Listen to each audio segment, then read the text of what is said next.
Dis-toi que quand j'ai commencé, le Bitcoin, il valait moins de 10 000. Ok. Et que l'Ethereum, je l'ai donné à mes potes quand il valait $50. Je viens du 9-1, j'ai pas grandi avec une cuillère en or dans la bouche. J'avais un de mes potes, c'était un rebeu, et un de mes potes, c'était un Renoir. Je dis, bon les gars, j'ai juste une question à vous poser. Le capital là, que vous allez mettre de base dans votre société, on est d'accord, c'est de l'argent propre. La majorité des influenceurs, moi je les ai croisés de près comme de loin, ils ont plus d'abonnés qu'ils n'ont de neurones, la majorité du temps.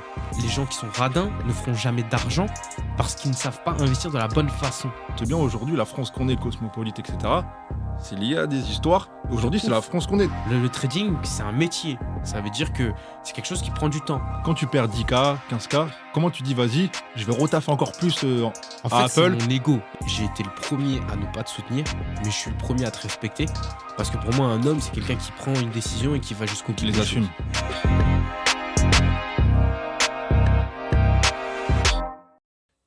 Nouvel épisode, la vaillance. Nouvel épisode avec quelqu'un qui va nous parler d'un sujet un peu croustillant que j'ai pas encore abordé. Ça me fait plaisir de le recevoir. Il y a ma nouvelle chaîne YouTube. Vous savez très bien, si vous voulez de la qualité dans les invités, il faut vous abonner. Donc s'il vous plaît, abonnez-vous, cliquez. Et franchement, on va faire des podcasts de malades. Donc là, vous connaissez, il y a toujours mon introduction que je fais, c'est ma signature. Donc là, sans plus tarder, je vais commencer. D'origine cambodgienne, élevé dans le 9-1, avec détermination, il trace son chemin. Depuis très jeune en vidéo, il affirmait déjà son destin. Aujourd'hui, trader pro, il fait fructifier ses gains. Il dit souvent, humble et debout, « J'ai rien de plus que vous ». Dans la vaillance, on reçoit un parcours inspirant et qui émerveille. En grand bienvenue à toi, c'est Ray. Merci, franchement, c'est une belle surprise. Je pensais pas que t'allais me faire une intro en mode rap et tout ça. Mon gars, c'est les restes de la carrière de rappeur. Ouais. Donc on essaye de bien introduire les gens dans la vaillance qui se sentent à l'aise et tout. Et moi, ça me fait plaisir de continuer un peu à gribouiller, à écrire, voilà.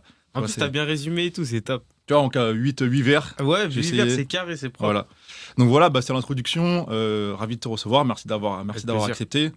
Je tiens à le dire aussi. C'est la première fois qu'on se rencontre. Aux éditeurs, voilà, c'est la première fois qu'on se rencontre. D'habitude, dans la vaillance, je reçois des gens avec qui j'ai déjà échangé, une fois ou deux fois, pour lesquels j'ai peut-être un attrait et qui inspire. Mais toi, j'étais juste vraiment par Instagram. Je te suis peut-être depuis 1 an et demi, 2 ans. Et j'aimais bien le mindset, ce que tu dégageais, mais j'avais cette curiosité d'en savoir un peu plus sur ce que tu faisais concrètement. Du coup, je me suis dit, vas-y, let's go, petit DM. Et agréable surprise, t'as parlé, on a répondu, et on s'est calé la date, ça a parlé français. Ouais, de ouf. En plus, dis-toi que d'habitude, moi, je fais pas trop ce type d'intervention. Parce qu'en plus de ça, on est en France et moi, j'habite plus trop en France. D'accord. Donc, ça fait que, en fait, ça matchait parfaitement. T'as eu grave de la chance. Là, je suis en France uniquement pendant 1 semaine. Et là, je dois repartir ensuite là où j'habite, en fait. Ok, très clair. Donc là, tu laisses un peu de suspense, tu dis là où j'habite. Ouais, du coup, je m'as pas posé la question, c'est pour ça. Je vais enchaîner. J'ai enchaîné, du coup, un peu comme à l'ancienne, je sais pas si tu avais connu ASV. Nous, ça, c'est l'époque des générations 87. Non, je connais pas. À l'époque de MSN Skyblog, quand elle Ah si, j'ai connu un peu MSN. Quand elle allait parler un peu aux filles, les aux gars. Les whiz, tout ça pour relancer. Et en fait, à l'époque, on disait ASV. Et ça voulait dire âge, sexe, ville. Ok. Pour parler français, dis-moi où t'habites, ce que tu fais, t'es qui? Là, j'ai 28 ans. Ok. J'ai plusieurs entreprises. En parallèle de ça, je suis trader sur les marchés financiers depuis plus de 8 ans. Et du coup, j'habite à Dubaï. Ok, donc aujourd'hui, t'es résident fiscal? Ouais, j'ai mon appart, à Dubaï. Tout. C'est là-bas que je suis, c'est là-bas où je me sens bien et voilà. Ok, depuis combien de temps? Ça fait depuis 2019 que j'y vais assez régulièrement. Ok. Tu vois, tous les 6 mois, tous les 1 an.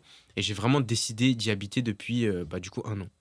Ok, donc c'est quoi là-bas? T'es propriétaire, t'es locataire? Comment ça se passe là-bas? J'ai plein de trucs. Ok, mais toi, t'as une résidence? En fait, j'ai une stratégie particulière. Ça veut dire que j'ai pas acheté justement encore pour pouvoir y habiter. D'accord. Tu vois, j'ai plus acheté pour pouvoir fructifier. Et en fait, ça fait que ce que j'ai acheté réalimente un peu du coup ce que je sors. Tu vois. Ok, très clair. Mais c'est vrai moi je fais de l'immobilier aussi. Ouais. À titre perso, moi j'ai un parc immobilier, mais magnifique. Essentiellement en Ile-de-France. Pareil, valorisé à plus d'1 million d'euros. Essentiellement sur Paris. Donc des villes assez sympas comme Versailles, etc. à Paris. Okay.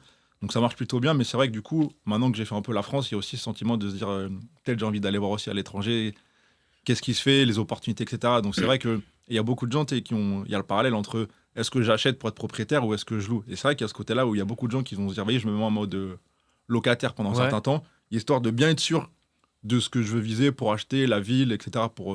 Parce que quand tu achètes ton truc où tu vas vivre tout le temps, normalement c'est pour 5 ans, 10 ans, tu vois. Moi, j'étais plus sur une optique où je voulais acheter quelque chose de gros direct, okay. Tu vois. Ça veut dire que je voulais acheter une villa, tu vois, Ok. disons les choses clairement. Et le truc, c'est que pour l'instant, je me suis dit, je peux me l'acheter en soi. Sauf que le truc, c'est que je me suis dit, autant le faire de façon smart. Donc j'y suis allé petit à petit. Et ensuite, vis-à-vis d'y habiter 5, 10 ans ou quoi, moi je suis plutôt quelqu'un d'assez flexible. C'est-à-dire que si j'en ai marre de quelque part, je pars, tu vois. Genre, je pense que l'argent, ça doit pas être un frein Ok. dans ce que je fais.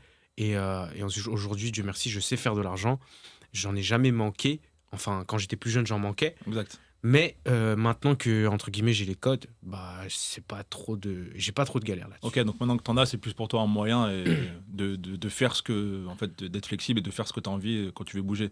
En fait, c'est que j'ai été. En gros, moi, tu sais, je viens du 9-1. J'ai pas grandi avec une cuillère en or dans la bouche. Parce Ok. qu'à m'entendre parler, on croirait. J'ai plus galéré, HLM, truc, tout ça. Et en fait, quand j'ai commencé justement à entreprendre et que j'ai commencé à faire mes premiers business, ben, je me suis vite rendu compte que la case dans laquelle on nous a mise, ben, en fait, elle était fausse. Ça veut dire que aujourd'hui, bah, quand on vient de ce type de milieu-là, on dit par exemple 3 000 à 4 000 euros par mois, c'est une dinguerie. C'est une réussite de vie. Mais quand tu vas, justement, tu voyages énormément, tu te rends compte que 3 000 à 4 000 euros par mois, c'est bien, ok, mais c'est pas du tout suffisant et que tu peux faire beaucoup, beaucoup, beaucoup plus assez rapidement en ayant justement les bonnes stratégies. Ouais, t'as raison, je te rejoins sur ce que tu dis. Mais toi, je vais tempérer un peu le truc. Ouais. Moi, j'ai beaucoup voyagé aussi de mes 20 ans à 30 ans. J'ai Ouais. fait une trentaine de pays, moi. Et en fait, sur l'appréciation sur laquelle tu te bases, moi, quand je t'écoute, je sais qu'il y a un côté où il y a des gens qui font beaucoup, beaucoup d'argent.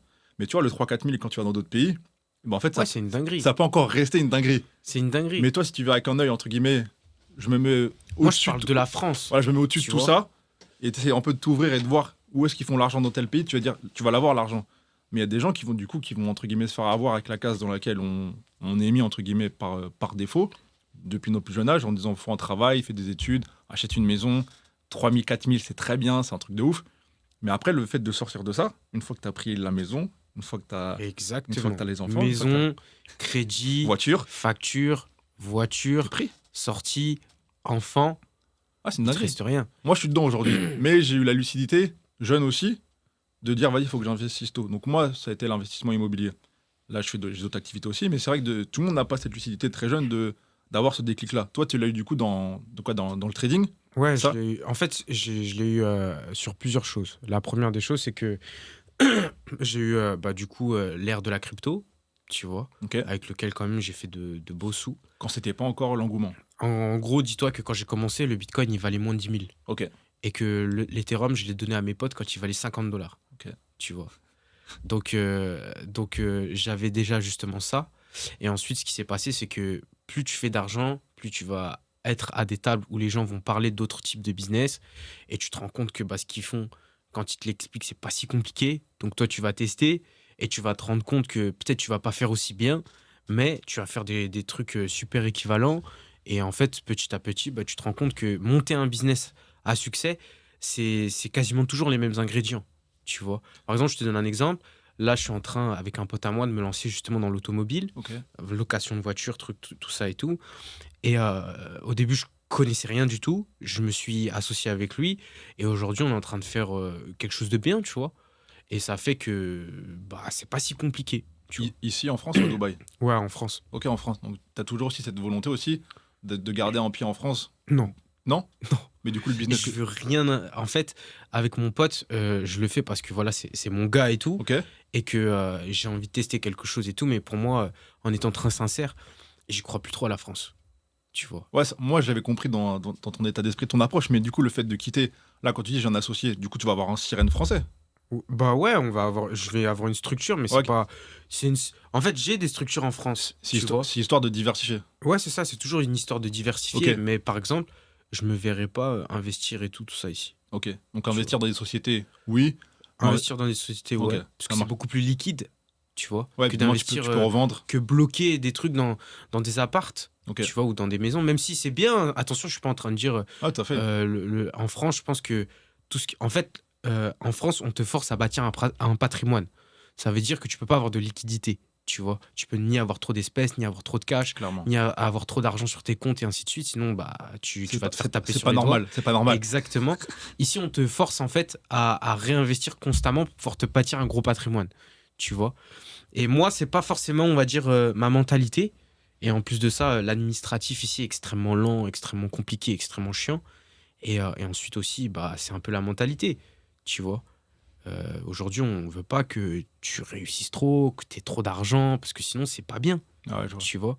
Surtout quand tu viens de quartier. Moi encore, j'ai la chance d'être asiatique, donc je suis pas, entre guillemets, le mauvais. T'es pas dans la pire des Ouais. cases, on va dire, entre guillemets. Exactement. Mais j'ai des potes qui, eux, bah, c'est des rebeux, des renoués, et ainsi de suite. Même si on s'en sort bien, qui travaillent honorablement, ils sont directement catégorisés. Et moi, c'est des choses que je connaissais pas, que j'ai vues de mes yeux. Donc là, tu parles Et voilà. de tes amis aujourd'hui qui ont du coup, le même train de vie que toi, à qui tu Ouais. traînes, et du coup, qui sont peut-être noirs ou rebeux, et du coup, peut-être qu'ils sont plus Ouais. contrôlés, plus des préjugés, etc. Je te donne un exemple, une Vas-y, vas-y, anecdote. Nous, quand on a commencé à faire nos boîtes et tout, il y a encore quelques années de ça, moi, je voulais vraiment rester en France, tu vois. Et en fait, au bout d'un moment, quand tu fais tes boîtes, tu es obligé de passer par un expert comptable. Du coup, on a fait plusieurs cabinets. Et en fait, j'ai un pote à moi, bah, du coup, c'est un Renoir, tu vois, c'est un de mes associés.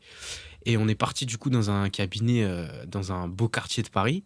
On a commencé à faire, bah, en fait, comment ça se passe, c'est que ils nous mettent dans leur salle de réunion, nous, on s'assoit, eux, ils arrivent et ils nous posent des questions. Je pense sentir la dinguerie qui arrive. Vas-y. Et du coup, moi, déjà, je vois que le mec, il me parle plus à moi que à mes potes, parce que j'avais un de mes potes, c'était un rebeu, et un de mes potes, c'était un Renoir.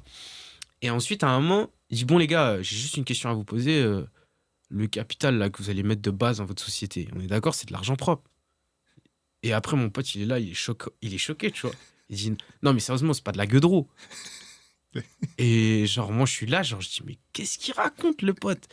Et il dit, non, parce que voilà, tu vois, il veut pas dire en mode la dinguerie.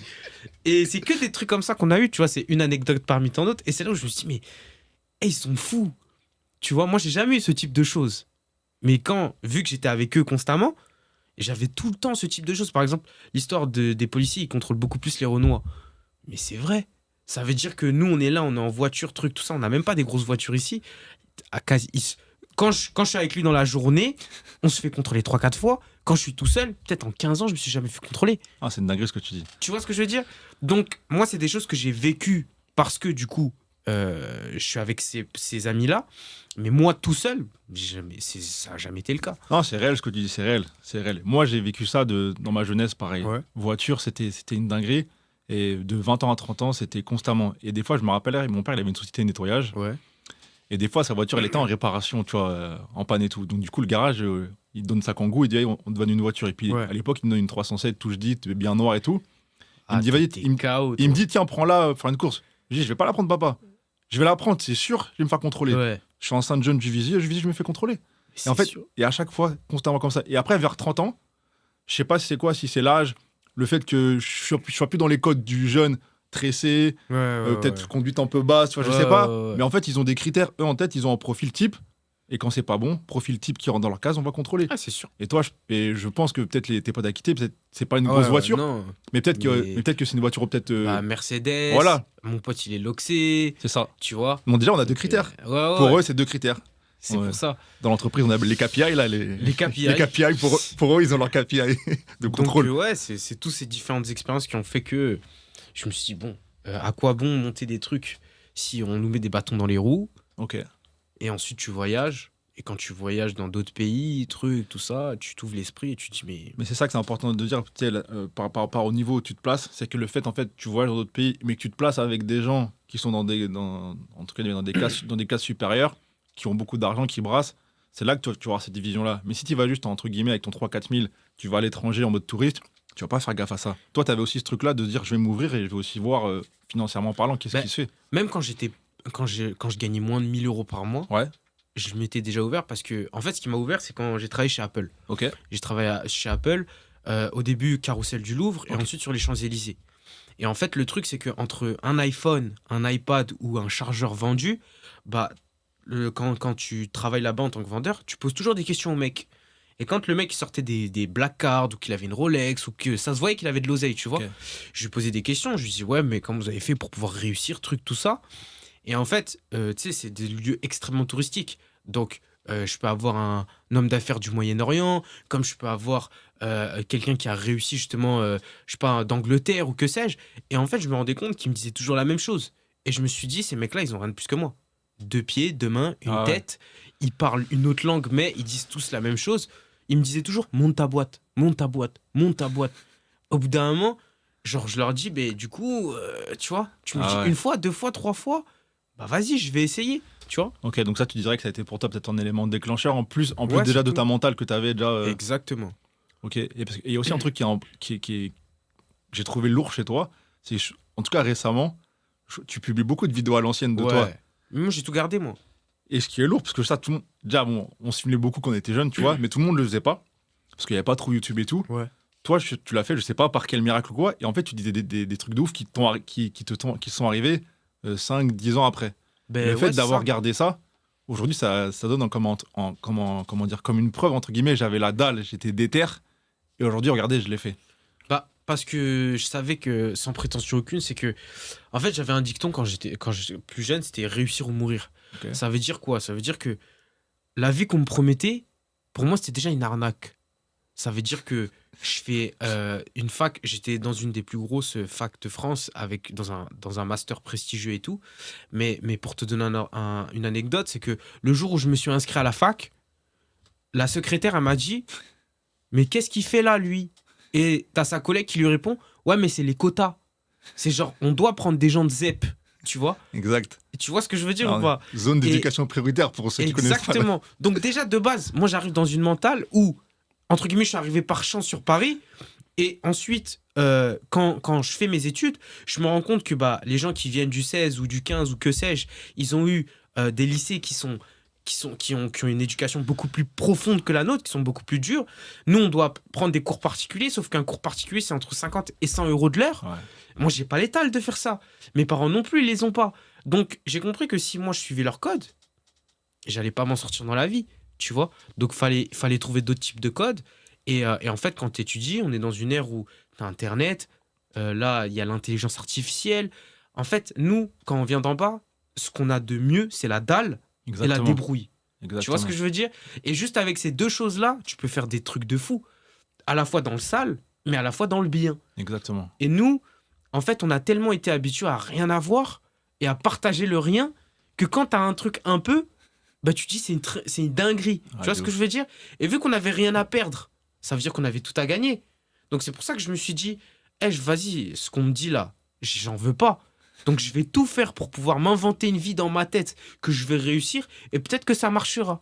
Et Dieu merci, ça a marché, tu vois, pour l'instant. Non, c'est fort, c'est fort. Mais tu sais, ce que tu dis là, c'est. Tu sais, moi, j'ai une formation de coach certifié là. Ok. Tout ce qui est accompagnement coach de vie. Et ce que tu fais, en fait, c'est appris en formation par des professionnels qui ont étudié des philosophes et tout. Et en fait, ce que tu dis, ça s'appelle la visualisation. Ouais, exact. Et c'est exactement ça. Et en fait, tu l'as fait peut-être à 18. Je sais pas à quel âge tu as fait tes vidéos là. T'avais quel âge? 17, Je 18? les ai fait. En fait, je les ai fait j'ai lu mon premier livre à 16 ans et je crois que j'ai écrit tout ce que j'allais devenir à 17. Ok.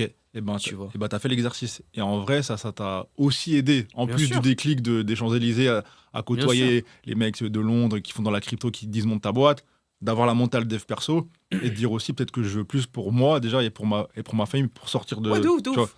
C'est que j'avais rien à perdre. Tu vois. Quand t'es déjà tout en bas, tu veux faire quoi? Ouais, clairement, clairement. Il y a des gens, ils ont des noms de famille, ils ont de l'oseille, ils ont déjà un prestige. Moi, j'avais rien. Tu vois, j'étais un petit gars du 9-1, fils d'immigré, j'ai eu des parents incroyables, mais sinon, mis à part ça, j'avais quoi à perdre? Tu vois. Ok.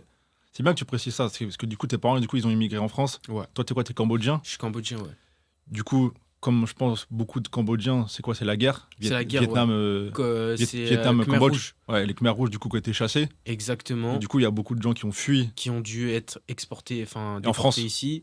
Genre, mon père, il est arrivé, il savait pas parler la langue, il avait pas de diplôme. Ensuite, il est parti chercher ma mère. On a grandi, du coup, dans le 9-1, dans tout ce qui était HLM. Ok. C'était compliqué. Mes parents, en fait, je les respecte énormément parce que en fait, ils ne nous parlaient jamais des problèmes. Ça veut dire que nous, tout allait bien, Ok. mais quand on allait dormir, tu vois, la porte, elle est un peu entrouverte, t'entends Ok. ta mère et ton père dire putain, on va faire comment pour payer ça? Là, c'est compliqué, on va faire comment pour avoir ses courses? Tu vois, et au début, toi, tu comprends pas. Mm. Parce que quand ils sont devant toi, c'est tout va bien, tout se passe bien et tout. Moi, des fois, le frigo, il était vide. Tu vois, genre, il y avait pas d'argent. Et genre, quand tu ouvres, tu peux pas prendre de goûter ou t'as pas à manger ou t'as un truc bidon à manger. On est cinq, tu vois, à devoir se le partager. Bah, ma mère, au lieu de dire, ouais, c'est la galère, elle va dire, bon, les enfants, aujourd'hui, on va faire un jeu. Et ben, on va faire en sorte de manger un peu. Comme ça, demain, on va encore mieux Ah ouais, manger et vous allez devenir plus fort. Mais moi, je comprenais pas ces jeux à l'époque. Mais c'était juste pour dire, bah, en fait, c'est chaud. c'est la misère, C'est chaud. mais on trouve des solutions, tu vois. Et ça fait qu'en grandissant, je me suis dit, mais en fait, mais ils ont tellement fait, ils ont tellement sacrifié, je peux pas être un raté. Ah ouais. C'est pas possible. Non, c'est fort ce que tu dis, parce que du coup, tu as capté que eux, ils ont vécu des choses, Ouais. des traumas, c'était compliqué pour eux. Et nous, on a la chance, entre guillemets, du coup, Mais on a tout, nous. d'être nés en France avec tout. Même si, effectivement, c'était pas l'Eldorado comme les gens du 15 ou du 16. Mais à côté de ça, on était bien, on manquait de rien, on avait un toit à Tu manger. sais, moi, je pense qu'en France, d'où tu viens, d'où tu pars, la seule chose qui te bloque, c'est ta tête. Exact. Mais sinon, mis à part ça, tu peux tout avoir. Ça veut dire qu'en France, si t'as pas, t'as des aides. Si t'as toujours pas, t'as des aides de Z. Tu vois ce que je veux dire? Ça veut dire que quand tu voyages un peu, il y a des pays, Quand l'État, t'as pas, t'as pas. t'as pas, il peut te laisser mourir sur le côté, il y a rien. Ouais, t'as... Tu vois? Même le système de santé chez nous, c'est une dinguerie. Ah ouais. On va pas parler. Mais quand tu vas aux États-Unis, tu te casses vite fait le poignet, frérot, tu as payé 20 000 balles pour pouvoir te le réparer. Et si t'as pas les 20 000 balles, ils vont te donner des génériques qui vont servir à rien. Et en fait, quand tu voyages là-bas, tu te rends compte que t'as des mecs, ils peuvent pas se soigner. Genre, ils vivent avec ça limite toute leur vie, Ouais, tu vois. les chicots, les yeux, c'est... Exactement. Ouais, Et c'est c'est compliqué. là où tu te dis, bah, il y a des avantages et des inconvénients. Mais chez nous, on a trop d'avantages. Clairement, Tu vois. clairement, sur le système de santé, c'est... Bien sûr. Pour le coup, c'est un vrai, c'est un vrai plus, tu vois, qu'on De dit les ouf, choses. faut dire Après, les choses. après, effectivement, sur le côté aide, mais moi, je suis un peu dans cette mentale-là de se dire, quand il y a trop d'aide, du coup, en fait, tu vas créer un truc où tu vas créer les gens faibles avec des petits esprits, Ouais. parce qu'en fait, tu sais que tu auras toujours quelque chose Qui va te baquer. qui va te baquer, qui va t'aider, parce que Exact. si tu n'arrives pas. Mais s'il n'y avait pas de ça demain, bizarrement, là, il y aura des gens Tu dois peut-être... t'en sortir. Voilà, exactement. Tu vois. Et ils auraient la même mentale que peut-être nos parents Ouais. qui sont arrivés parce qu'ils t'as pas le choix. T'as pas le choix. Ils ont pas le choix. Ils avaient pas le choix. Donc, ils devaient trouver des solutions. Tu vois. Ok. Mais c'est bien aussi de rebondir sur le truc des immigrés, parce que pour aussi que les gens ils captent bien dans le podcast qu'en fait, tu sais, tout le contexte aujourd'hui qu'on a en France, la cosmopolitanie, Ouais. là, le côté Ouais, diversité, Cosmopolite. ouais, Ouais. cosmopolite et diversité, en vrai, c'est lié à des histoires et des contextes. Bien sûr. Tu vois, quand je discute avec toi t'es asiate, moi je suis renois, Ouais. en vrai, faut remonter un peu dans le temps pour capter pourquoi on arrivait là, tu vois. Mais bien Et sûr. toi, c'est par tes parents qu'on fut une guerre Vietnam, Mais vous Cambodge. avez apporté à cause d'une guerre Exactement, aussi. exactement. Tu vois ce que je veux dire? Donc c'est... Ouais, bien sûr, en fait, tu te rends compte que la France, bah... Et du coup, c'était une colonie aussi, parce que du coup, c'est c'est une- ça qu'il faut dire. Ouais, c'était une et colonie c'est pour ça française. aussi qu'il y a beaucoup de Cambodgiens qui sont revenus dans la région française, parce qu'à la base, la France a colonisé, Et je crois, ouais, l'Indochine. ils ont niqué notre pays, tu L'Indochine vois, comme française. ils ont niqué le vôtre. Et c'est pour ça qu'on en est là, tu vois. Mais pour moi, ça a été une chance quand même. Mais clairement, clairement. Mais Parce tu vois, pour l'histoire, tu vois, nous, c'était quoi? C'était le Bumidum, ça s'appelait. Ouais, ok. Et en gros, c'était dans les années 60 et 80, pendant 20 ans. En vrai, donc l'État français avait créé un espèce comme une organisation pour aider tous les entiers donc de Guadeloupe et de Martinique, Ok. et aussi les Guyanais et les Réunionnais, en gros, à venir en France. Parce qu'en fait, ils leur disaient, chez vous, il n'y a pas de taf. En France, après la guerre, du coup, il y avait tout à reconstruire et tout à faire. Du coup, ils ont dit, il nous faut du taf dans les hôpitaux, à la poste, dans l'armée, à la RATP. Et c'est pour ça qu'aujourd'hui, tu as une forte communauté d'entiers dans ces métiers-là. Ah, ok. Parce qu'en fait, entre 60 et 80, en fait, on leur faisait signer un peu de manière forcée. En gros, on leur disait, signe ici, va en France.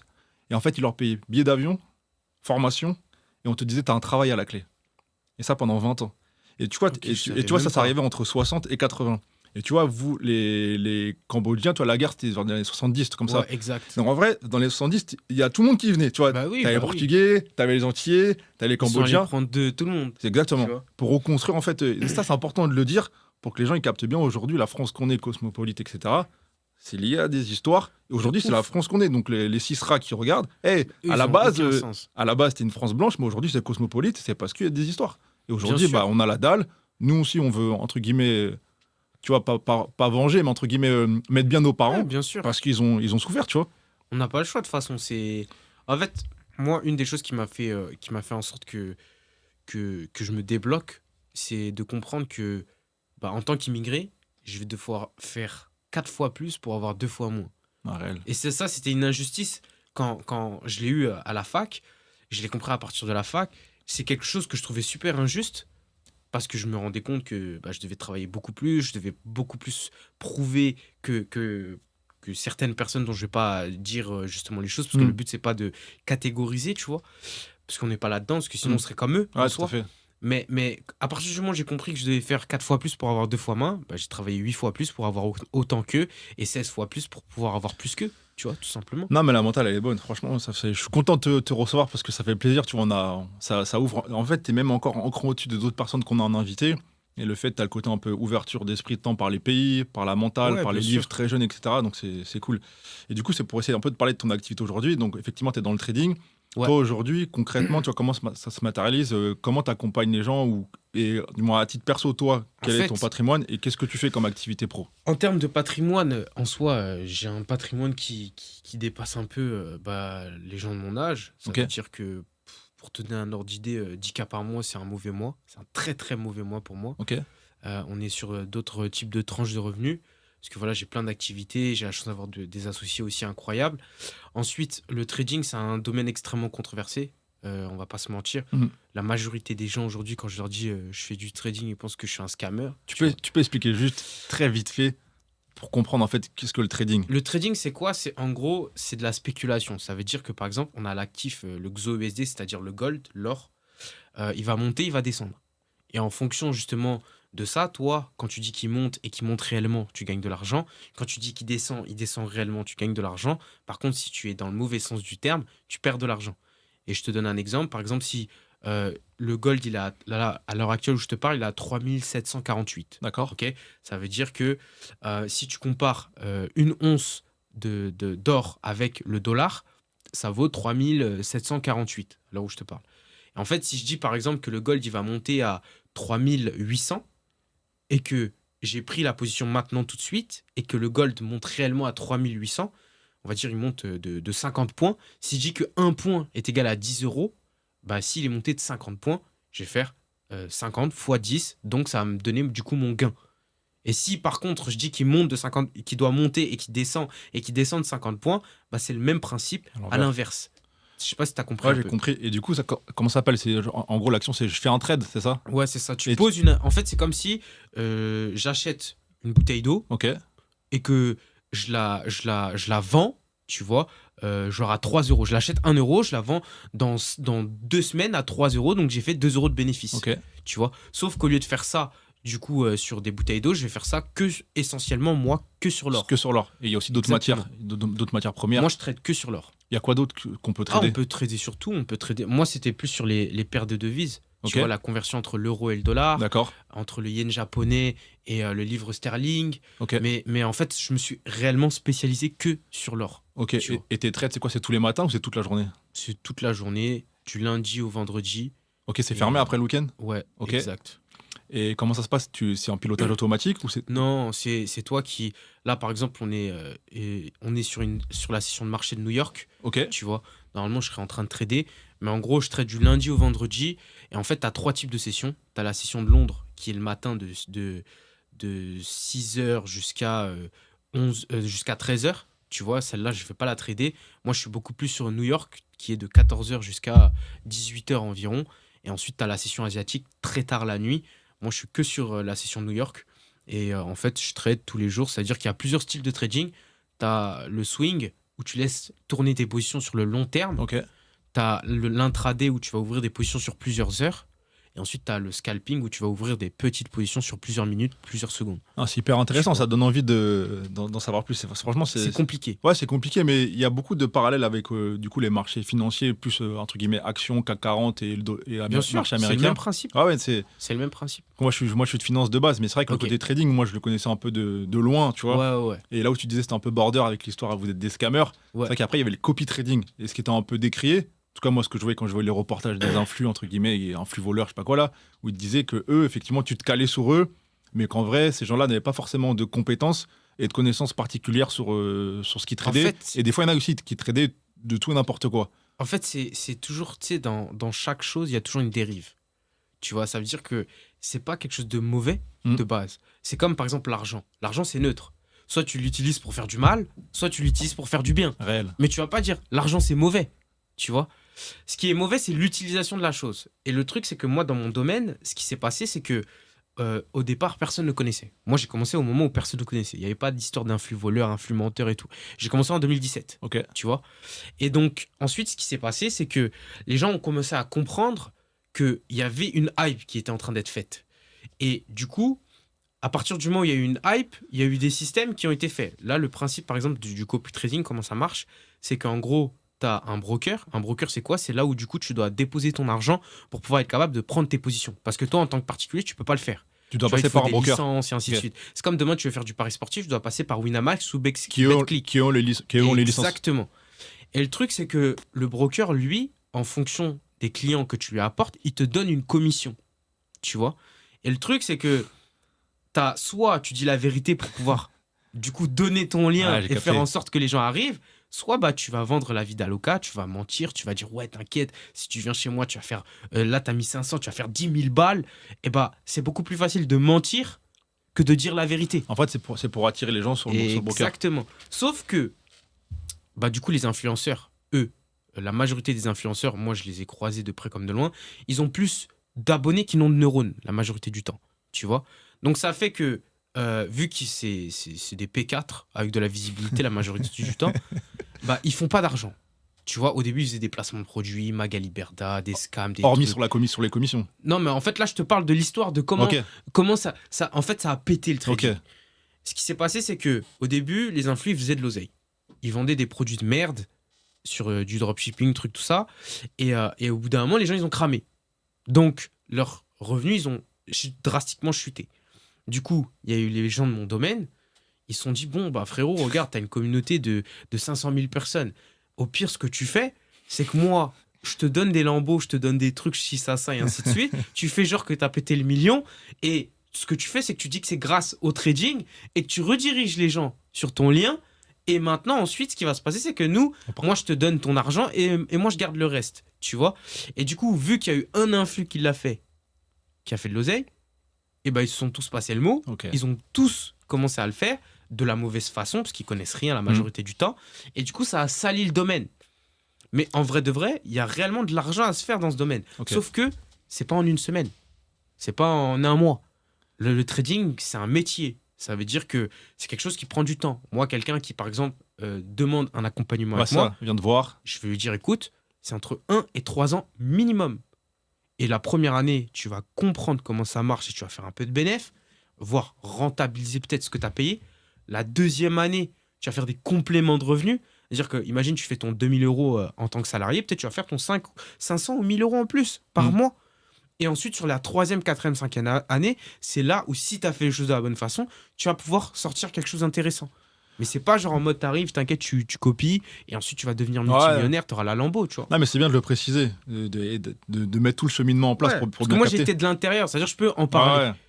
Et c'est pour ça que les gens de l'extérieur, ils ont pas cette vision-là, tu vois. Ok. Et est-ce que toi, tu dirais aussi le fait que toi, ça a été un peu aussi rapide pour toi? Est-ce que ça a été aussi le fait que tu es rentré, entre guillemets, plus jeune quand c'était pas encore, il n'y avait pas encore l'engouement d'aujourd'hui? Parce qu'aujourd'hui, peut-être que la personne va mettre peut-être 3 ans pour, entre guillemets, arriver à un niveau où peut-être tu fais, je sais pas, du 5 000 euros par mois, j'en sais rien. Et peut-être que toi, en 2017, comme c'était plus fermé, parce que toi, comment tu as eu le contact? Moi j'ai galéré à faire de l'argent. Parce que les gens disent que ça a été rapide. J'ai commencé en 2017, Ouais. j'ai commencé à réellement faire de l'argent en 2021. Ok. Ça veut dire que avant de commencer à faire de l'oseille, j'ai peut-être cramé 50 000 euros. Ok. Tu vois, ça veut dire que 2017, 2018, 2019, 2020, 2021, pendant 5 ans, je mange des pierres. J'ai cramé, je me suis fait banane un nombre incalculable de fois. Et en parallèle de ça, il y a eu tous mes potes, tous mes amis, toute ma famille, toutes mes ex Qui avait suivi? qui m'ont dit arrête de faire ça, t'es un fou. Ouais. En gros, t'es Tu vois rentré dans une secte ou un truc comme ça? Ouais, exactement. Et tous les jours, je me suis fait limite lyncher, insulter, juger. Tu vois et c'est pour ça que les gens, quand ils me disent ouais, ça a été facile pour toi, mais ils savent pas. Moi, quand derrière ça, je cramais mon oseille à tout bout de champ, tu vois, il y avait personne pour me dire. Et il y a personne qui m'a dit ouais, t'inquiète, t'es sur le bon chemin. C'est genre en mode frérot, force à toi. Non, mais c'est bien de le Tu préciser vois parce que du coup, est-ce que tu étais accompagné de 2017 à 2021 là? En fait, ce qui m'a permis de réussir Comment t'as réellement pas dans le lâché? trading, Quand tu perds 10K, 15K, comment tu dis vas-y, je vais retaffer encore plus En à fait, c'est Apple mon ego. et je vais remettre de l'argent. C'est mon ego de se dire que, tu vois, quand tu viens du 9-1, il y a des avantages et des inconvénients. Les avantages, c'est que tu as une belle enfance quand même. Les inconvénients, c'est que cette enfance et tes potes, c'est aussi un frein. Ok. Ça veut dire que nous, on se vanne beaucoup. On est très taquin, Réel. tu vois. Il faut avoir de la répartie dans le 9-1 pour survivre un peu, tu vois. Et moi, le truc, c'est que je me suis fait terminer comme jamais. À cause de ça? Mais bien sûr. C'est-à-dire, je me suis tellement fait terminer que une fois, je suis rentré en amphi. Genre, il y avait 300 personnes dans l'amphi. J'arrive en retard. Je suis à la fac. Et t'as le prof qui arrive et moi, je rentre en mode, je me fais petit. Ah, il y a le trader qui vient d'arriver là. Ah wesh, il y a le trader. Qu'est-ce que je fais? Je pose mon livre et truc, tout ça. Ça me regarde à droite, à gauche, ça se fout de ma gueule et tout ça. Moi, je suis là. Ça faisait trop longtemps, je me faisais foutre de ma gueule. Ça faisait des groupes Snapchat sur moi, des groupes Facebook, des groupes Instagram. J'ai une de mes ex qui m'a quitté parce que en gros, elle était avec Wam. Sauf que le truc, c'est qu'au bout d'un moment, ses copines, elles commencent à se foutre de sa gueule. Tu vois? Regarde ton mec, il fait des trucs, ça, nanana, tout ça et tout. Au bout d'un moment, bah, elle me dit, wesh, mais tu veux pas arrêter avec tes trucs là? Tu me fais passer pour un bouffon, une bouffonne, t'es un bouffon. J'ai tout eu, tu vois? Et le truc, c'est que je me suis dit, j'ai tellement perdu que là, je préfère vomir tout ce que j'ai dans mon corps que d'aller les voir et de leur dire, vous aviez raison. Donc, je me suis juste dit, je vais m'enfoncer dans ma connerie jusqu'au bout. Et au final, ça n'a pas loupé, tu vois. Mais tu sais que c'est une bonne mentale. On dit souvent, c'est quand justement, quand ça ne va pas, qu'il faut renflouer. Et moi, je parle ça dans les actions. Tu vois, quand il y a une crise économique, c'est là que peut-être tu vas paraître pour en fou, mais c'est là qu'il faut remettre des billes. Faut pas lâcher parce qu'en fait, tu leur donnes raison. Mais moi, je voulais pas donner raison à mes potes d'enfance, je voulais pas donner raison à mes profs et je voulais pas donner raison à toutes les personnes qui m'ont critiqué, tu vois. Et là, t'as parlé potes d'enfance, profs, personnes qui vont critiquer. Et tes darons. Ah, mais daron, est-ce qu'ils savaient, tu vois, que toute ta paie, en gros, ça allait là-dessus, ton épargne, ça allait là-dessus? Moi, je me suis cassé de chez moi, j'avais 19 ans. Ok. Mon père, au bout d'un moment, il m'a dit, écoute, soit t'arrêtes tes conneries, donc soit je te tèche de la maison. Donc tes conneries de trader, entre guillemets? Ouais. Ok. Mes conneries de business. Donc ils savaient? Ouais. Ils savaient que t'avais une dalle? Bien sûr. Mais mon père, il se foutait de ma gueule tout le temps, tu vois. Et aujourd'hui, je le vois un peu dans tes stories. Des fois, tu l'emmènes avec toi en voyage et tout. Je l'envoie. Maintenant, c'est comment la relation? Il gaulerie de ça? Il dit t'avais raison, mon fils? Il m'a dit, c'était il y a quelques années, il est venu me voir, il m'a dit, écoute, j'ai été le premier à ne pas te soutenir, mais je suis le premier à te respecter. Parce que pour moi, un homme, c'est quelqu'un qui prend une décision et qui va jusqu'au bout. Qui les assume. Tu vois. Donc même si j'étais à l'encontre de ce que tu m'as dit, le fait est que, bah voilà, t'es allé jusqu'au bout et que tu continues encore à aller jusqu'au bout. Moi, je te respecte. Et c'est pour ça que je suis fier de toi. Lourd. Mais ça arrivé après moult. Tu vois, à 19 ans, je suis parti de chez moi. Ouais. Il m'a dit, écoute, c'est soit t'arrêtes tes conneries, soit tu te casses de mon toit. Et je dis, bah écoute, je vais me casser de ton toit. Ouais, t'avais une déterre. Hein. J'avais pas le choix. En vrai, t'avais le choix. Parce qu'en vrai, de vrai, t'avais pas le choix dans le sens où toi, t'avais ta vision. Ouais. Mais en vrai, à 19 ans, t'es chez les darons. Moi, je viens aussi de 9 ans, à 19 ans. Moi, personnellement, j'étais bien chez mes darons. Ouais. Et moi, en fait, ma stratégie, c'est que je suis resté longtemps chez les darons pour travailler, mettre de côté. Et dès que j'avais un apport, j'investis dans l'immobilier. C'est une bonne strat. Mais tu vois, parce qu'il faut dire aussi aux gens, quitter chez les darons, c'est bien, mais attention, soyez intelligent quand vous quittez de chez les darons. Parce qu'après, t'as le truc, tu quittes chez les darons, et après, je prends direct mon appart, je prends mon taf et je prends un crédit. Exactement. Faites pas comme toi, mais... Moi, j'ai été en mode suicide. Mais ça t'a servi, ça t'a réussi. Mais je pense que des gens comme moi, pour pouvoir être capable d'aller jusqu'au bout, faut être fou. T'as vu? Faut avoir une grande folie. C'est de la folie. C'est de la folie pure parce que je suis parti de chez moi, pour te raconter l'histoire, je pars de chez moi, j'ai 19 ans du coup. Je prends une coloc avec mon meilleur pote de l'époque. Je signe le bail de la coloc. J'ai jamais vu l'appart encore. Ok. Tu vois, pour te dire. Et j'ai même pas de taf. Ça veut dire que j'ai 1500 € de côté. Sur le moment où on doit prendre l'appartement, bah, y a toujours un chèque de caution qui coûte 1200 €. Ouais, 2 fois le prix du loyer. Là. Ça veut dire qu'il me restait 300 € et je devais trouver un taf. Dieu merci, je suis tombé directement sur un très bon taf. Mais c'est de la folie.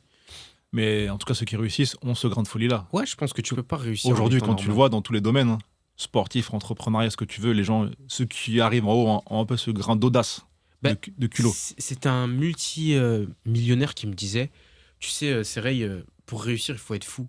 Parce que en fait, au final, réussir, c'est avoir un quotidien qui est différent de 99% des gens. Donc en fait, c'est de parier sur le 1% et de te dire que tu es le 1%. Donc il faut de la folie. Il faut être déconnecté de la réalité pour pouvoir être capable de faire des trucs de fou. De ouf. Non, franchement, C'est inspirant, c'est cool. Et par rapport à tout ça, un dernier point, là on est bientôt sur la fin du podcast, mais il y a un point que je veux absolument aborder avec toi, c'est le côté peut-être vie personnelle. Ouais. Aujourd'hui, effectivement, tu as 28 ans, tu approches de la trentaine. En vrai, tu as les caps dans la vie, il y en a qui croient à ça, il y en a qui croient pas. Mais quand tu as des caps de 30-40, forcément, ça te fait un petit truc, tu te re-questionnes sur ta vie, sur ce que tu veux, etc. Donc là, je vais te parler de la vie perso. Est-ce que toi, comment ça se passe? Moi, je suis marié. T'es marié? Je me suis marié en avril dernier. Donc c'est très récemment. Ouais. Ok, félicitations. J'ai kiffé la life. Ça veut dire que, comme quelqu'un qui veut expérimenter la vie, tu vois. Ok. Genre, j'ai eu des relations. Après ces relations, je me suis rendu compte que je pouvais pas être avec n'importe quel type de femme. Tu vois, les moldus, comme je les appelle. Une femme qui n'a pas d'ambition, qui n'a pas les épaules pour pouvoir tenir justement ma folie, Ok. ça sert à rien. Donc moi, je me suis juste dit, c'est soit je rencontre quelqu'un qui est fait du même bois que moi, Ok. soit c'est la vie d'Aloca et je suis le tonton cool qui enchaîne les relations. Tu vois, je vais pas te mentir. Ah ouais. Et au final, bah, c'est tombé plus rapidement que prévu. Je suis tombé sur une dame qui est encore plus timbrée que moi, tu vois. Et au final, on a accroché. Directement, on a posé carte sur table. Je lui ai dit, écoute, moi, je vais aller là dans la vie, je fais déjà ça. Donc, si t'es pas prête à ça sert à rien. Suivante. Elle m'a dit, écoute, il n'y a pas de souci, moi, je te suis là-dedans. Par contre, si tu fais ça, je te castre. Donc, à partir de ce moment-là, on s'est posé et on a fait les choses de la bonne façon, tu vois. Ça a signé et tout, mariage. Direct. France ou Dubaï? France. Ouais, donc mariage en France quand même. Donc, Ouais, il y a mais quand même... on vit à Dubaï. Ouais, on se mais- rencontre à Dubaï. Ok, ouais, c'est bon, la rencontre, je me doute. Vu comment tu me l'as décrit, ok, Dubaï, donc mariage en France. Ouais. Ok, est-ce que tu veux parler du régime? Parce que ça, c'est important aussi. Pareil, tu sais, rebondir sur on nous met dans des cases Ouais. et on nous parle pas trop de ça. Et De souvent, quoi? c'est Quand tu parles de quoi? le régime, communauté. Est-ce que Euh, tu as fait séparation des biens ou pas? Non, parce que déjà, il faut savoir que ma femme, elle est mieux que moi. Tu vois. Donc, ça veut dire qu'elle peut pas être avec moi Ok. pour l'argent. Elle est beaucoup mieux que moi. Et en fait, ce qu'il faut comprendre, c'est que moi, je pars du principe que si tu commences comme ça, Ouais. t'as vu, c'est que t'es pas fait pour bâtir avec la personne. Parce que, en fait, c'est toi, tu bâtis de ton côté, moi, je bâtis du mien. Si ça se passe mal, vas-y, on se sépare et chacun repart avec. Mais du coup, ça veut dire que t'es pas pleinement avec moi, comme je suis pas pleinement avec toi. Ok. Donc, t'as vu, s'il y a ça. Après, moi, Après- c'est mon cas à moi. Ouais. Tu vois ce que je veux dire? Mais je pars du principe que déjà, avant que je la rencontre, j'étais bien, elle était bien. Maintenant qu'on est ensemble, bah, on est encore en train d'être mieux. Et si demain ça se passe mal, elle aura son dû comme j'aurai les miens. Tu Ouais. vois? Mais après, le truc, pourquoi je te dis ça? Parce qu'après, j'aurais pensé peut-être t'aurais peut-être plus mesuré parce que tu sais, après, il y a des enfants qui rentrent en jeu et tout. Et s'il n'y a pas fait de contrat, tu sais, avec des clauses et tout, en fait, ce qui se passe, il y a beaucoup d'entrepreneurs qui conseillent, qui préconisent de dire faire la séparation, non pas pour se dire chacun sait bien, on n'est pas ensemble, mais plus pour se dire si demain, toi, tes business, ils se cassent la gueule, et je te le souhaite pas vu comment tu décris les trucs, mais si demain, ils se cassent la gueule, ils pourront pas aller chercher dans le patrimoine et dans les biens de madame. Mais ça, c'est qu'en France, ça. Oui, mais du coup, t'es marié en France. Ouais, je suis marié en France, mais j'aurais rien en France. Ok.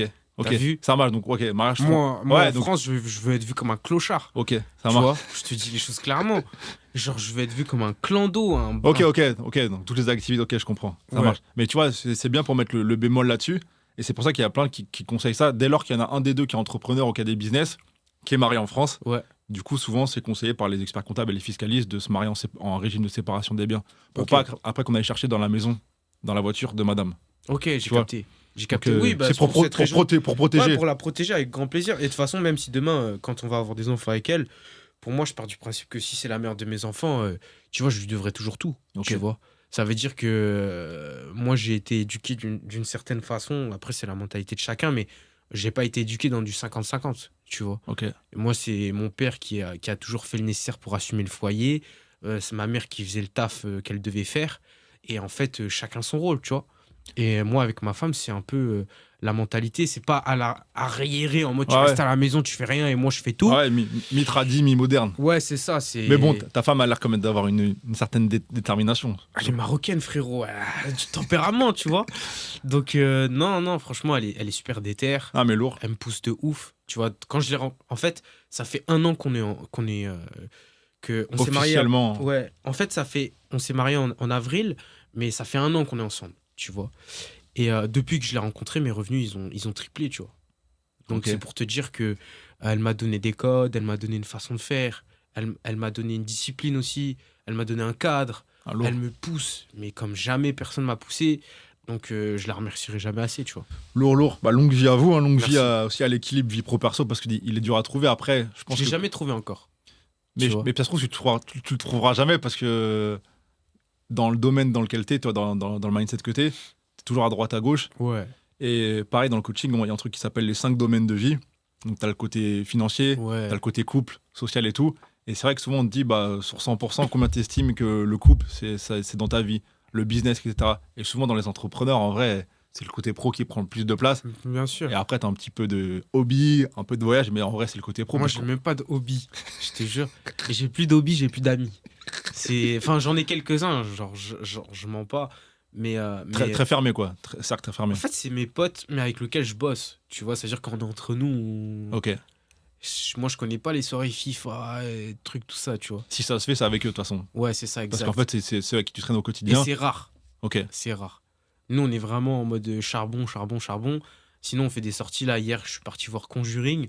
Mais c'était une sortie qui. C'est rare. Ça date, tu vois. Parce que- Après, en fait, la vie fait que notre vie, c'est déjà du plaisir constant, tu vois. C'est-à-dire que je vis dans un bel endroit, Mm. je suis toujours dans des beaux trucs. Là, je suis parti à Ibiza pour des affaires et tout. Mais je suis parti en jet privé, tu vois. Ok. Mais c'est pas moi qui l'ai payé, attention. Ouais, C'est, ça faisait c'est- partie du package pour que t'ailles là-bas, ça. C'est mon pote, en gros, qui lui a un jet privé. Ok. Il m'a dit, écoute, tu veux venir à Ibiza? Oui. J'ai dit, ouais. Il m'a dit, bah vas-y, tu sais quoi, viens avec ta femme. On est parti en jet privé, j'ai rien payé. Et voilà, c'était dingue, tu vois. C'est magnifique. C'est magnifique. Tout ce que tu racontes, ça donne envie, ça motive. Franchement, c'est lourd. Et franchement, c'est inspirant dans le sens où on voit que tu as commencé, entre guillemets, de bas et que tu as réussi à atteindre un certain cadre de vie que c'était ta vision et que tu souhaitais, dans lequel t'aspirais. Et ce qui est bien, c'est qu'en fait, on voit que tu arrives à un certain niveau. En fait, on voit que tu veux continuer et tu te reposes Moi, pas je sur tes m'arrête lauriers. pas. Donc, C'est 50 millions avant mes 35 ans. ok. Tu vois, c'est ça le but. Il y avait une gimmick qu'on disait, c'était MALT millionnaire avant la trentaine. Toi, c'est 55 millions avant la trentaine. Bah, Le gap est au-dessus, mais vas-y, c'est ok.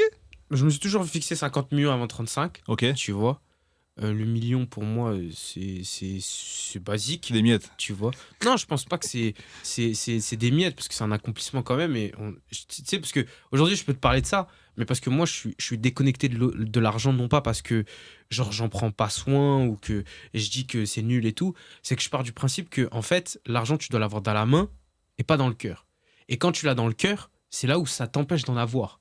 Tu vois, parce que pour faire de l'argent, faut prendre de bonnes décisions. Mais quand l'argent, ça devient ton maître, tu prends des mauvaises décisions. Tu vois, je te donne un exemple. Les gens qui sont radins ne feront jamais d'argent parce qu'ils ne savent pas investir de la bonne façon. Mais quand tu investis, tu prends un risque. Tu peux gagner beaucoup d'argent comme perdre beaucoup d'argent. Ah, Moi, j'ai réel. perdu trop d'argent dans ma vie. J'ai fait des mauvaises associations, j'ai perdu des centaines de milliers d'euros. J'aurais pu faire des millions en crypto, je les ai pas fait parce que j'ai cash out avant. Donc si je dois, pour te donner un ordre d'idée, j'ai cash out de l'Ethereum à 100 dollars Ouais. pour acheter du Louis Vuitton. J'ai acheté une bagagerie Louis Vuitton, c'est-à-dire une sacoche et un truc, ça vaut 2500 balles par pièce. Mais du coup, ma bagagerie, si j'avais pas cash out cet Ethereum, aujourd'hui, ma bagagerie, elle vaut 150 000 euros. Mais pas genre de la valeur du truc. Ouais. C'est le prix de la décision. Si t'avais laissé, Exactement. 150 000. Et j'ai fait tellement d'erreurs comme ça. Et à chaque fois, j'ai toujours su rebondir, trouver des solutions, me corriger. Que c'est pour ça que maintenant, l'argent, je le respecte. Parce que je sais d'où je viens. Et je sais que mes parents avaient peu. Mais j'en fais pas mon maître. Tu vois. C'est qu'un jour, j'en ai. Dieu merci. Demain, j'en ai moins. Je ferai plus attention. Mais en aucun cas, je vis pour ça. Ok. Tu vois. Quand tu fais les bons projets, bah, tôt ou tard, t'en auras. Non, la mentale, elle est bonne, franchement bien. Et petite question comme ça qui me vient, est-ce que t'as mis les darons à l'abri? Ouais, c'est bon. C'est fait. J'ai payé leur crédit de maison. Magnifique. Je leur donne un salaire tous les mois, tu vois. Et dès qu'ils veulent quelque chose, ils l'ont. Ouais. Chaque année, je les prends 3 semaines, 1 mois avec moi pour qu'on parte. Je leur dis, en fait, je leur donne un globe, je leur dis, vous voulez aller où? Tu vois, ils vont là et après, on y va ensemble. Là, l'année dernière, c'était le Cambodge. On a fait un road trip de 2000 km où je leur ai dit, écoutez, la seule limite, c'est qu'il n'y a pas de limite. Après, voilà, c'est un pays asiatique, donc j'en ai pas eu pour beaucoup. Mais dès qu'on allait quelque part, c'était toujours un meilleur hôtel, meilleur resto, truc, tout Magnifique. ça. Et je les choque, en fait. En fait, le truc, moi, qui me fait le plus plaisir, maintenant, c'est de voir les gens avoir des réactions en fonction de l'endroit ou de l'expérience que tu vis, Ok. tu vois. Parce que moi, je suis plus trop émerveillé des choses, tu vois. Par exemple, c'est pas devenu banal, mais c'est toujours la même chose, tu vois. Quand tu manges quelque chose et que tu le remanges encore, au début, tu es là, tu dis, ouah, c'est une dinguerie, tu vois. Mais au bout d'un moment, bah, c'est la même chose. Les palaces, c'est les mêmes, les restos, c'est les mêmes. Mais quand, par exemple, tu emmènes quelqu'un qui n'a pas l'habitude de le faire et qui le fait, Qui découvre. tu te dis, c'est une dinguerie. Et pour toi, ça t'apporte beaucoup. Ouais, ça me fait plus plaisir de faire plaisir aux gens. Parce que moi, maintenant, j'ai fait toutes les conneries possibles. J'ai acheté trop de vêtements de luxe qui me servent à rien. J'ai conduit toutes les plus belles voitures. J'ai voyagé de fou. Et ça change rien, tu vois, pour moi. Par contre, quand je prends quelqu'un avec moi, je le ffais kiffer. C'est ça qui me fait kiffer, tu vois. Ah, c'est lourd, c'est lourd. Et j'ai vu, on est bateau final, mais j'ai vu d'ailleurs sur Insta pour me dire sur ça que tu proposais, tu faisais un jeu cadeau là. Ouais, exact. Là, on fait une conférence le 27 septembre Ok, où je vais donner un plan pour passer de 0 à 1 million, ok, tu vois. Un plan vraiment précis et carré. ok. Et Dans le trading. Ou en général.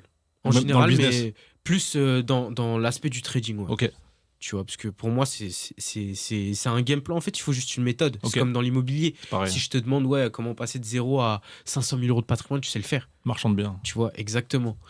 Et en fait, je donne la méthode. Et c'est pour ça que là, je voulais faire gagner des places et tout Ok. ça.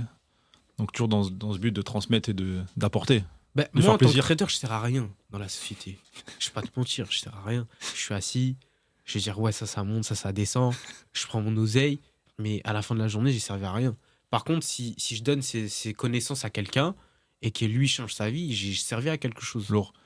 C'est important. Non, mais franchement, tous les invités qu'on a, à chaque fois, il y a ce délire-là de transmettre, d'impacter les gens. Et c'est vrai que c'est important pour moi aussi d'avoir ce type d'invité-là. Donc même, tu vois, il y a différents niveaux de classe, d'argent, etc. Mais il y a toujours cette volonté à chaque fois qui prime chez tous les invités. C'est j'ai appris des choses, connaissances, expériences. Maintenant, je veux redonner, je veux transmettre. Et ça, on le retrouve chez toi, donc c'est lourd. Toujours. On essaye de servir à quelque chose dans la société. Réel. On arrive sur la fin du podcast. Est-ce que tu aurais un petit mot, même qu'on pourra retrouver, c'était dans ta conférence, mais quelque chose, tu vois, un petit, entre guillemets, tu vois, toi qui avais 17-18 ans, qui va tomber sur le podcast, un petit, qu'est-ce que tu pourrais lui dire vraiment en une minute Bah, le je dirais, j'ai deux phrases qui disent no risk, no story. Tu prends pas de risque, t'as aucune histoire à raconter, tu vois. Et no risk, no rewards, ça veut dire si tu prends pas de risque, t'as Pas de- aucune récompense. Pas de bénéf. Donc, même si voilà, je suis dans le trading, c'est normal que je prenne des risques. Mais en fait, le meilleur des risques, c'est de tester. Le pire des risques, c'est de ne rien faire parce que tu es sûr que tu n'auras rien à la fin. Tu De vois. ouf, de ouf. Donc voilà. En tout cas, bien vu. Hein. Merci beaucoup, Seray, Avec plaisir. pour l'échange. C'était inspirant. Je te check. Bien vu, mon gars. Force à toi en tout Ouais, cas pour tes toi projets. aussi. J'espère que bah, ça va marcher. N'hésitez pas à vous abonner. Et La tout. vaillance. La vaillance. Et Seray Ultra, ça. Et Seray. Race.ultra, ouais. Ouais, Race.ultra. Allez suivre ça sur Insta. C'est l'ours qui partage. C'est réel, c'est authentique. La vaillance. On se voit au prochain épisode. Ciao. Yeah.